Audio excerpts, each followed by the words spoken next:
ఆదిలాబాద్ జిల్లా ఇచ్చోడ మండల కేంద్రంలో ఐకేపీ వివోఏలు చేపట్టిన నిరవధిక సమ్మె 21వ రోజుకు చేరుకుంది. వీరికి వివోఏ సంఘం నాయకులు రంజన, శ్యామల మద్దతు తెలిపారు. ఈ సందర్భంగా వారు మాట్లాడుతూ వివోఏలను సెర్ప్ ఉద్యోగులుగా గుర్తించాలని, కనీస వేతనం 26,000 ఇవ్వాలని, ఉద్యోగ భద్రత కల్పించాలని డిమాండ్లతో నిరవధిక సమ్మె చేపట్టిన ప్రభుత్వం పట్టించుకోకపోవడం బాధాకరమని అన్నారు.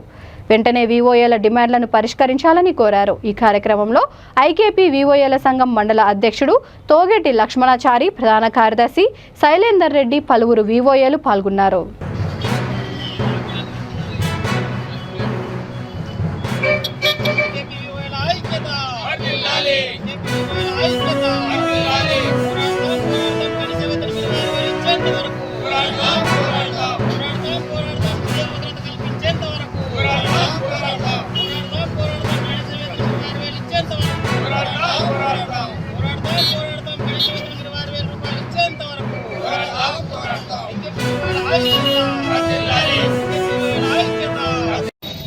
మేము ఈఓ లీడర్లము, ఈఓల కొరకే వచ్చినాము. వాళ్ళు 21 రోజు అయింది పాపం సమ్మెలో ఉన్నారు. ప్రభుత్వం ఇంత కూడా పట్టించుకోలేదు వాళ్ళని.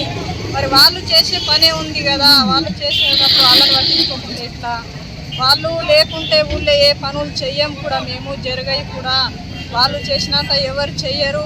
ఈరోజు వస్తారు చేస్తామంటే తెల్లారు వదిలేస్తారు. పాపం వాళ్ళు ఇల్లు తిరుగుకుంటా, పట్టించుకుంటా, చెప్పుకుంటా, బాధ్యతతోటి పని చేస్తుండ్రు. వాళ్ళ కొరకే మేము మద్దతుగా ఉంటాము, వచ్చినాము, ఇంకా ఉంటాం.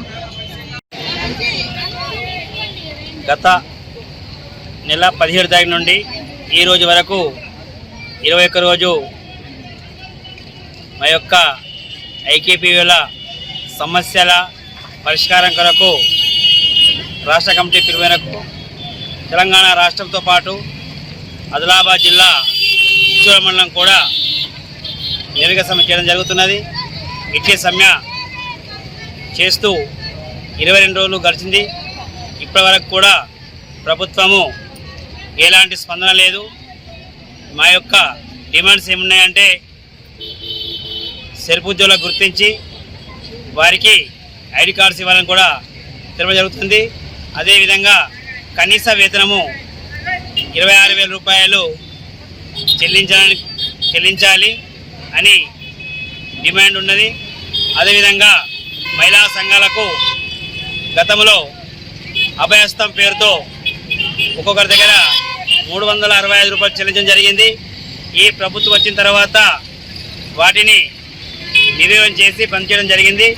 వారికి తిరిగి ఇస్తామని చెప్పడం జరిగింది, కానీ ఇప్పటి వరకు కూడా అట్టి డబ్బులు సంఘ సభ్యులకు ఇవ్వడం లేదు.